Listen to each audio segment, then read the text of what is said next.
Saudara, untuk memastikan makanan dalam menu MBG aman, Polri dan pemerintah kota menguji kelayakan menu makanan bergizi gratis di SMP Negeri 5 Banjarbaru, Kalimantan Selatan.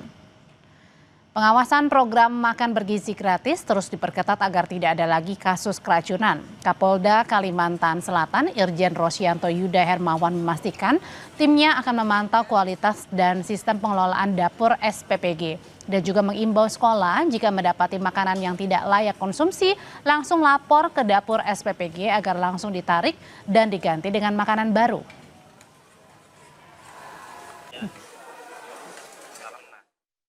Kita sama-sama melakukan pengawasan ya terkait dengan menyiapkan makanan bergizi ini karena memang tidak mudah menyiapkan makanan dengan jumlah 3.000 lebih, dan kami sampaikan tadi apabila ditemukan satu atau lebih makanan yang tidak normal, ada yang basi, semuanya bisa ditarik.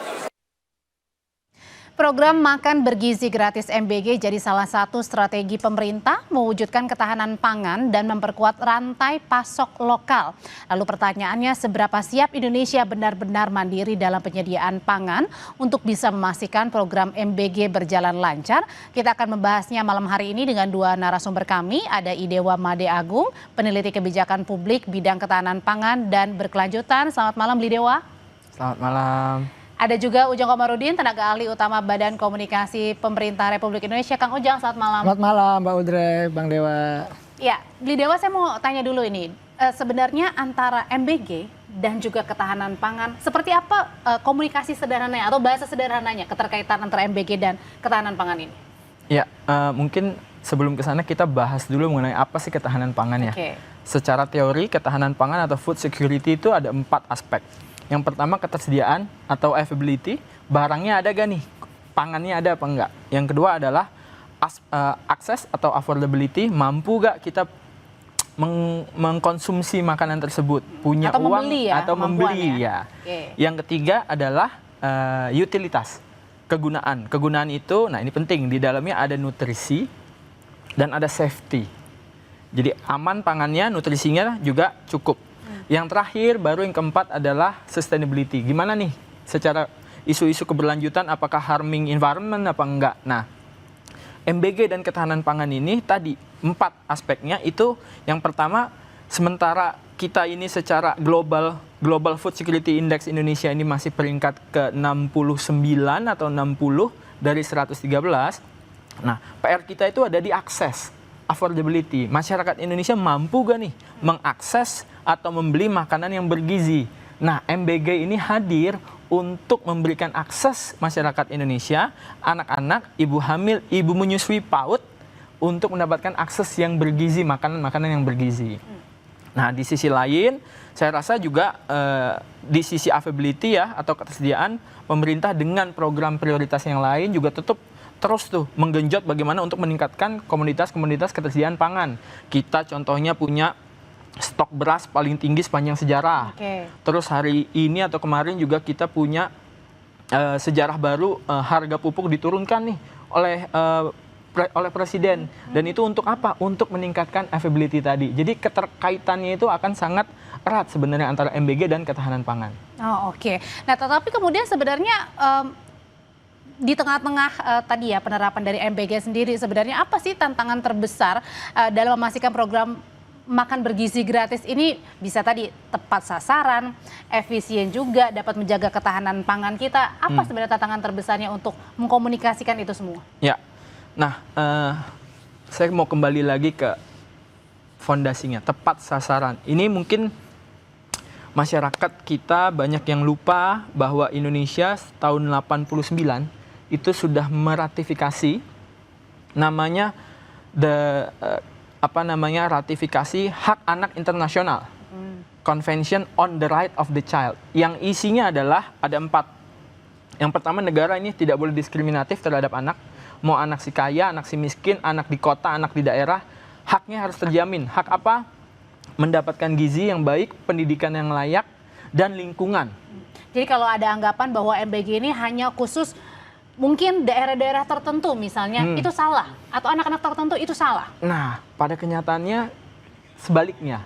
Justru kita harus benar itu salah. Yang pertama, kita sudah meratifikasi itu dan kita harus menjalankannya. Dan tidak ada diskriminasi, again, sekali lagi. Mau anak si kaya, si miskin, itu tetap anak. Dan kita sudah menandatanganinya dan kita harus tanggung jawab. Kenapa dijalankan oleh Presiden Prabowo bahwa kita kasih ke seluruh anak, ya memang sudah kita harus tanggung jawab. Oke, harus tetap tanggung jawab. Nah, tapi kemudian pertanyaannya ini kan sebenarnya MBG sendiri, Kang Ujang tadi bukan hanya memberikan makanan bergizi buat anak-anak begitu ya, tetapi juga dapat menjaga ketahanan pangan kita, kemudian juga membantu juga roda perekonomian UMKM, menggerakkan usaha-usaha UMKM begitu ya. Nah, tapi pertanyaannya sebenarnya dari sisi komunikasi publik ini kan kadangkala atau bukan kadangkala, seringkali belum tersampaikan dengan baik. Ini sebenarnya bagaimana pertanyaannya memastikan agar pesan-pesan tujuan dari pelaksanaan MBG ini, manfaat MBG ini bisa benar-benar diketahui oleh publik? Kalau kami begini Mbak Audra ya, sudah 36 juta penerima manfaat menerima ya makan bergizi gratis. Bayangkan 36 juta lebih. Lalu sudah 1,4 juta porsi dibagikan juga, itu lebih juga. Jangan lupa juga bahwa ada error gitu, ada kekurangan, ada minus, ada bolong-bolong, itu jumlahnya 0,007%. Lalu kalau kita kuantifikasi, maka ya kami boleh mengatakan bahwa ini program Bapak Presiden yang sukses, yang membanggakan. Kalau kita komparasi dengan negara-negara lain yang juga ada MBG-nya, maka kita dianggap sukses. Apa artinya? Bahwa 99,99% itu kami sukses menjalankan MBG ini. Tadi kalaupun ada catatan gitu, masyarakat belum tahu atau belum menerima, ini kan belum semuanya. Betul. Yang awalnya Mbak Audra ya, kami itu targetnya di Desember itu hanya 15 juta, sekarang aja sudah 36 juta. Artinya ada percepatan yang dilakukan oleh BGN ya, oleh atas perintah Bapak Presiden agar memang banyak anak-anak Indonesia menerima itu. Karena di lapangan itu gini, ada yang belum menerima komplain ke pemerintah, ke Bapak Presiden, kami belum menerima Pak, kami juga berhak, itu kami juga ingin menerima MBG itu terus setiap hari mengalir permintaan-permintaan itu. Oleh karena itu Bapak Presiden merespon dengan cepat. Ya, anggarannya disediakan begitu, lalu juga di tahun depan ditambah begitu, ditambah ya? Tata kelolanya juga diperbaiki, sehingga apa? Sehingga ada minus-minus kekurangan itu, ada bolong-bolong itu, ya kita tambal, kita perbaiki, kita evaluasi bersama, sehingga apa yang menjadi cita-cita Bapak Presiden itu memberikan makan bergizi gratis kepada anak Indonesia betul-betul menjadi program yang membanggakan dan ini menjadi sejarah bagi Indonesia begitu. Tapi juga bagaimana menanggapinya dari sisi pemerintah juga kan? Tadi pelaksanaannya bukan hanya untuk membuat anak-anak jadi jauh lebih sehat dengan makanan yang bergizi begitu, tapi juga menggerakkan perekonomian, usaha UMKM. Tapi juga ada satu sisi yang menyatakan bahwa lebih baik saya terima uang tunainya saja daripada MBG. Bagaimana caranya mengkomunikasikan ini agar sebenarnya tujuan dari MBG sendiri ini bukan hanya soal tadi pemberian makan, tetapi ada sirkulasi di dalamnya yang juga menggerakkan ekonomi termasuk juga ketahanan pangan. Nanti ya Kang Ujang di Dewa akan menjawab, tetap bersama kami di Sapa Indonesia Malam.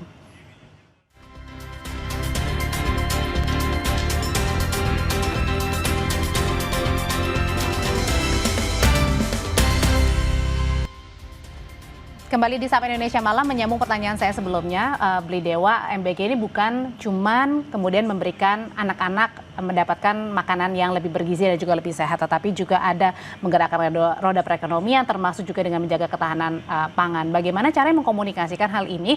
Sebab juga ada banyak mungkin yang mempertanyakan, lebih baik saya diberikan cash saja daripada MBG ini.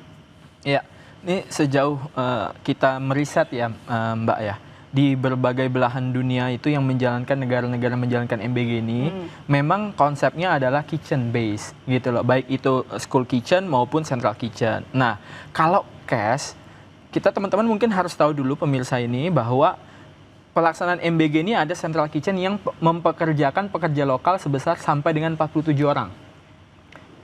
Kalau cash, penciptaan lapangan pekerja itu belum tentu bisa direct. Maksudnya mungkin akan berjalan secara bisnis as usual aja. Ada cash, nanti ibu-ibu belanja dan belum tentu dibelanjakan ya untuk kebutuhan gizi. Mungkin entah buat saya nggak tahu keperluan yang lain. Tapi kalau kini langsung ke kitchen, ada penciptaan lapangan pekerjaan baru. Belum lagi nanti pekerja yang di dapur, yang direct maupun yang penciptaan UMKM, peternak kebagian juga, semua jadi satu sirkular ekonomi gitu. Nah kalau cash, saya belum melihat bisa langsung ada penciptaan yang signifikan gitu, karena akan running as business as usual. Oke, jadi dalam artian sederhana ketika misalnya dikasih cash begitu, kemudian ya itu seperti biasa saja ibu rumah tangga atau mungkin bapak rumah tangga ya Betul. membelanjakan ataupun belum tentu membelanjakan itu untuk kebutuhan pangan, bisa Betul. yang lain ya. Meskipun itu baik tapi juga belum tentu bisa menggerakkan perekonomian yang lain untuk Betul. UMKM yang lain, usaha yang lain gitu Mas. Iya. Dalam kalimat Betul, sederhananya. karena juga di berbagai negara ada memang yang cash tapi itu pun dia sudah sifatnya dikasih kartu. Kayak di US tuh ada beberapa states yang dia dikasih kartu yang muridnya itu bisa belanja di resto atau apa yang hanya bisa kartu itu dibelikan untuk makan itu aja. Oh, oke. Gitu. Jadi udah dedicated gitu loh. Itu aja di negara maju mereka masih menciptakan seperti itu. Nah, di Indonesia mungkin biar lebih standardized kita bikin central kitchen yang impactnya juga ya yang tadi ada penciptaan lapangan pekerjaan baru, belum lagi supplier baru dan seterusnya. Seperti itu sih. Oke. Nah, kalau berbicara soal EBG juga gimana caranya ke depannya Kang Ujang untuk meyakinkan publik juga bahwa oke, ada kekurangan, mungkin kemarin ada masalah-masalah seperti misalnya masalah keracunan begitu, bagaimana caranya juga meyakinkan bahwa kedepannya ini juga akan lebih baik dan kita semaksimal mungkin akan mengurangkan mistake itu, kesalahan-kesalahan itu. Ya, kita ukur ya dengan katakanlah penilaian yang objektif. Begitu sekitar 2 minggu lalu kan ada beberapa ya katakanlah kasus-kasus yang terjadi di MBG. Ada ratusan bahkan. Ya, hari ini kan hampir ya tidak terlihatan ya, hampir tidak bergerak angka itu. Hampir ya kami melihatnya bahwa ini ada keberhasilan, ada kesuksesan bahwa BGN mampu yang mengevaluasi, memastikan bahwa memperbaiki tata kelola. Selama ini kan banyak kritik yang masuk kepada BGN, kepada kami juga, pada pemerintah bahwa ada catatan, ada kerawanan pangan gitu. Lalu kami melihatnya tadi kalau day to day ada yang bermasalah, tentu menjadi pikiran kami bersama, evaluasi bersama, dan itu juga sudah disampaikan oleh Pak Mensesnek ya kan, bahwa akan diperbaiki dan lain sebagainya.